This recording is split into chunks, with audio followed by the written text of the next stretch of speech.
Welcome back to day 4, everybody. Listen, day 3, okay. If you don't know what I'm talking about, y'all need to go hit that button and go on right on back and watch day 3 and 2 and 1. If this is your first time watching me, my name is Ashley M. Sturgis. I am a certified life and relationship coach, but the ultimate life and relationship coach is the Holy Spirit through the Word of God and through inspiration directly from heaven. We are here for another mindset shifting opportunity. Okay. So, welcome to the Arise series. It is where God is calling all of us higher. Okay. And so, I'm here to help coach you along the journey on how you can arise. And we're using Proverbs 31 because this was a teaching of a prophecy by a mother that speaks to the value of mothers in our children's lives, especially the men, the boys that we raise. We see in the scriptures that he is teaching him a prophecy of what he is to become. And then she's teaching him what type of woman he should have. So the Proverbs 31 is a letter to a male for the benefit of the kingdom. It is inspiration from the woman, but a lot of people only focus on the first few, only focus on Proverbs 31 woman. No one ever talks about the Proverbs 31 man. Because to qualify, people like to say that qualify. To qualify for a Proverbs 31 woman, you have to first have been a Proverbs 31 man. And if you are a woman watching this, you are a prophecy that is waiting to be fulfilled. It's time for us all to arise. Today is a new day for a new day. His mercies are new every morning. So if you messed it up yesterday, listen, I'm here to remind you that you can get back on it. Okay? His grace is sufficient. So let's get right into it. Verse of the day is Proverbs 31:4. It is not for kings, oh Lemuel. It is not for kings to drink wine, nor for princes strong drink. Why? We'll see why even further tomorrow once we unpack the remaining scriptures. But just a little tip here. We have to learn to be disciplined. Everything that we can do, we should not be doing. The Bible puts it this way. Everything that we are able to do is not profitable for us to do. Let's pull up that scripture. It's not profitable. Everything is permissible. That's the word I was looking for. 1 Corinthians 6:12.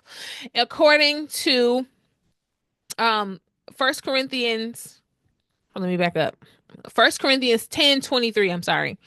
All things are lawful for me, but all things are not expedient or profitable or permissible in other translations. All things are lawful for me, but all things do not edify.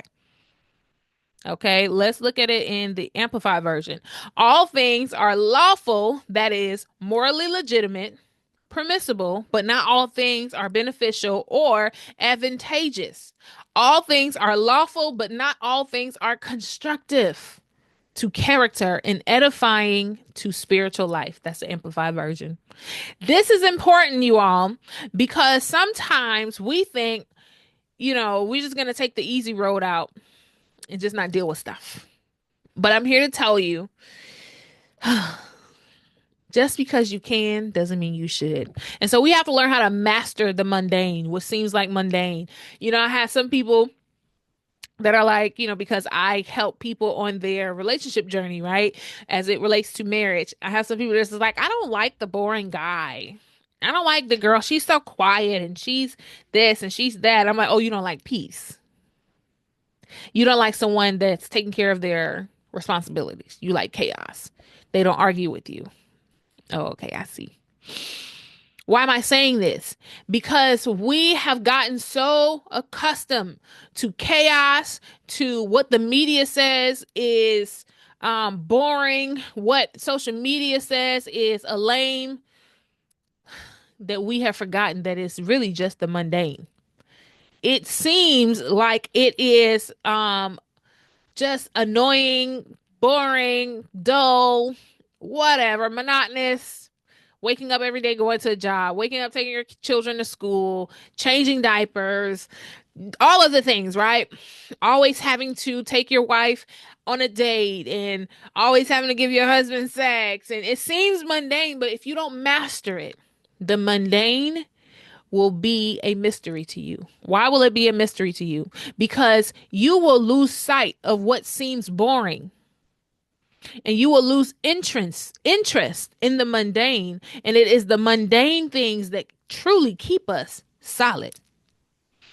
So mundane means lacking interest or excitement, dull. And so I see a lot of this in marriages. People get to the place where they lose the passion or the spice in their marriage, and now they trying to go text they exes or go talk to strange people on the internet, not recognizing that the enemy is setting them up from the beginning because you have not let go of your youthful desires. Yeah, you can be out 40, 50 years old, clubbing, short skirts, mini skirts, out here beating your chest, talking about where the at? Where the 304's at? Eventually, you will have to grow up. You can't sit here and want to call yourself a king because it's cute and it's become a colloquialism. You have to actually arise to the occasion. You can't call yourself a queen and you're not operating like a queen. Oh, okay then. Because last I checked, kings and queens don't allow everybody access to them.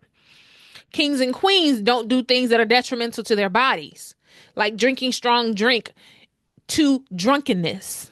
Okay, because the Bible allows for drinking, right? But it says people that need to drink wine is because of their hearts, their weary, bitter hearts. Let's pull that up so y'all don't think I'm blowing smoke. It says, give wine to those who are perishing. Give strong drink unto him that is ready to perish, and wine unto those that be of heavy hearts. My God. Mm, mm, mm. Mm, mm. That's Proverbs 31, 6 through 7. We'll get to that on day 6 and 7. But it's all throughout the scriptures. Why we should not be drinking, be given to wine and strong drink, which means you have no control over it. It says if you ready to get on up out of here, go ahead on and drink. If you got a weary heart, go ahead and drink. If you got a heavy heart, you in depression, anxiety, drink. Some of y'all need a drink.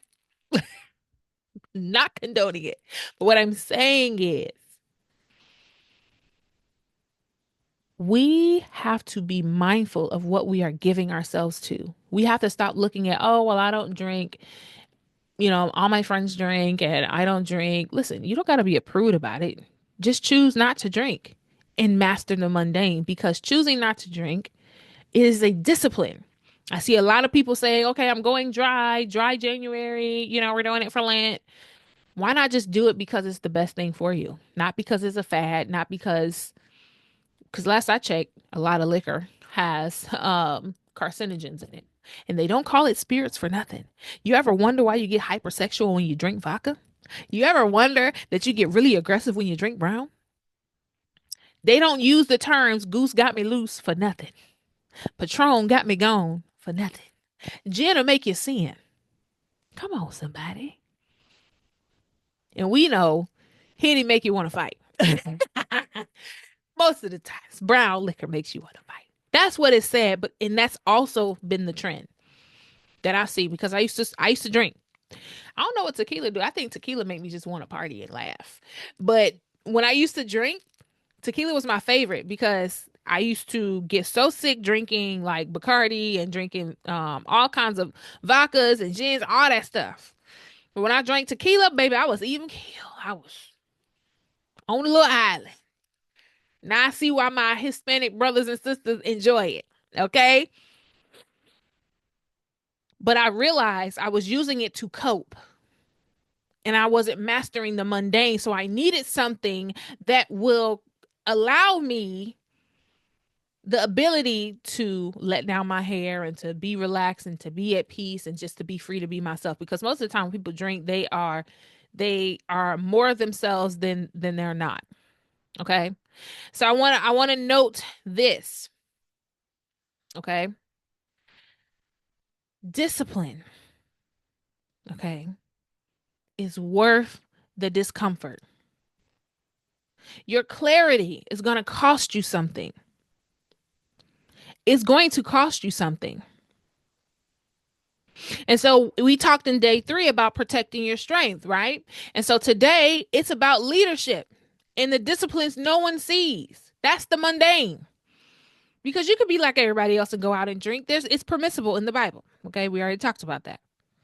But leadership, if you're going to be leading a life and leaving a life and legacy that is going to impact generations to come, you have to lead well. And leadership, because we're talking about kingship here and queenship, leadership demands a different standard. It is not for kings, which means you are set apart, which means, baby boy, if you don't want to be a king or if you don't want to be a prince, you need to go ahead on and, give up that title, give up that role, let somebody else get up in there that's going to be willing to be okay with being set apart. Being called means you don't get to numb out when things get hard. Being called doesn't mean you get to drink your sorrows. Being called does not mean you are allowed to wild out and post all your business on social media. Okay. Marriage going crazy. Being called does not mean you can just divorce all flippantly. You can't just be getting up out of marriages and jumping in one and jumping in relationships and messing up this one and mess. You got to be set apart. You have to have a standard for yourself to which you live by if you want to call yourself a king or a queen. Okay. So number 2, clarity is currency in the kingdom. It's a currency in the kingdom.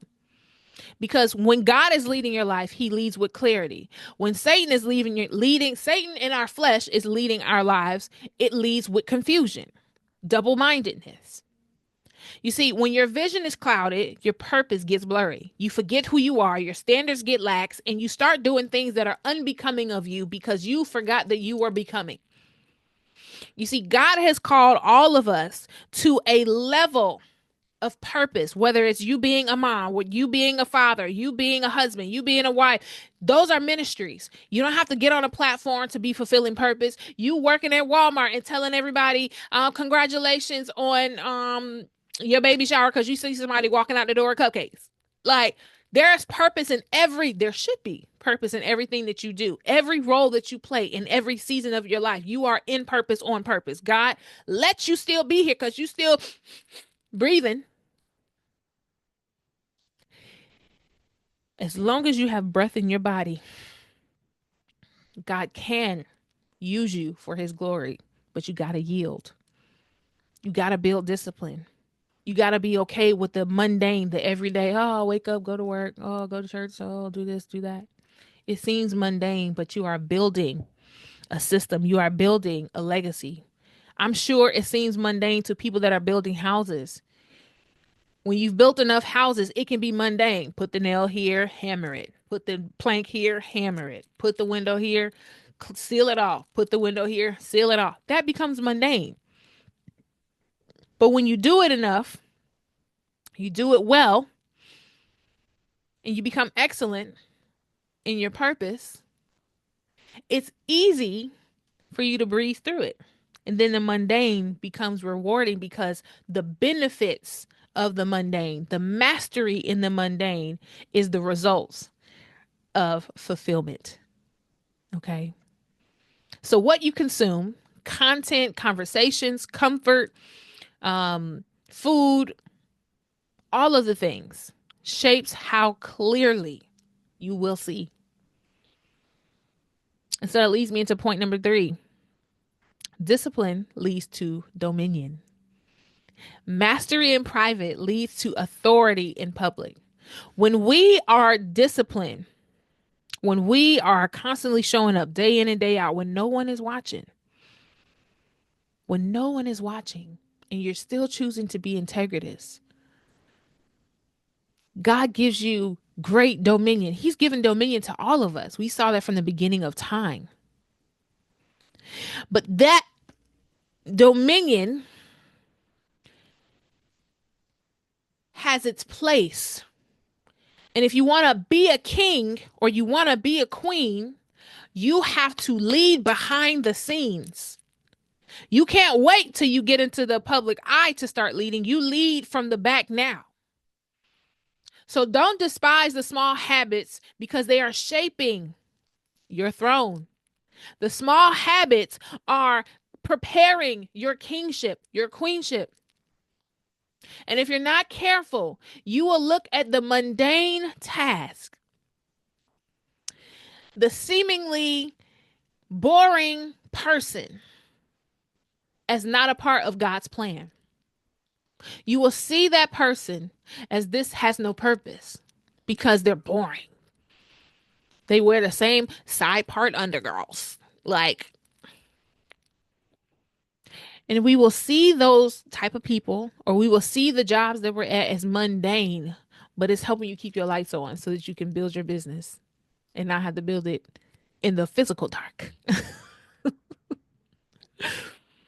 So discipline leads to dominion. Mastery in private leads to authority in public. He said he will reward you openly for what you do privately. So don't despise the small habits because they're shaping your kingdom, they're shaping your throne so that God can be glorified in your life. Don't despise giving to the poor. Don't despise choosing not to drink or choosing not to go certain places, watch certain movies. Don't get discouraged in the separation, the sanctification rather. It is all a part of the plan. And so I want to ask you today, what's one mundane habit that needs kingdom alignment? What's one mundane habit that you have that needs kingdom alignment? And I want you to declare a change. I choose clarity over comfort. I choose kingdom over counterfeit. I choose to do the mundane in private for an open reward. And so I want you to reclaim your clarity today, because when you drink, your mind gets distorted. Don't think. They call it spirits for a reason. Okay? They call it spirits for a reason. And that leads me to day 5. Tomorrow, day 5, or whenever you're watching this, we are going to talk about the standard that you have to protect. I'm super excited to dive into more of Proverbs 31 and call out the kings in each one of you and call out the queens in each one of you. You want to be treated like a king, man of God? You got to show up as one. And so I'm calling you forth right now. I'm asking you for your attention right now. And what I want to say to you is stop giving your strength to these women. Stop delaying your destiny. Stop being distracted and stop feeling like the little things that you're doing right now is not enough. Just because you feel overlooked by people, by man, don't mean that you're overlooked by God. He sees everything and he will reward you openly. He sees how you serve your parents. He sees how you serve other people. He sees how you have put yourself on the back burner, even though you should not be doing that. We are to prefer others over ourselves, but it does not mean we get to stop fulfilling purpose. So I want to encourage you to arise, king, arise, queen. We see you collecting accomplishments like Pokemons, but I'm telling you right now, queen, you can. And I really kind of hate when people be like queen, but like for real, sis, rise up in your queenship, okay? Stop being more focused on how much you can get done and being so busy that you're so busy being Martha and forgetting the power of being Mary. So this has been day 4 of the Arise series. I look forward to seeing you tomorrow in the next video. If you are enjoying this, please like and subscribe to this YouTube channel. comment what you're going to do to shift your mind for the next 31 days. If you would like to work with me on a coaching basis, please click the link in the bio or in the description and let me reach out. I would love to work with you all to help you all shift into your next level, help you unpack, unlock, and unleash you into your next destiny, into your next level. May God bless and grace you. May He give you the clarity you need on who you are or who He has called you to be. And may you accept that you are set apart. God bless you. I'll talk to you all soon.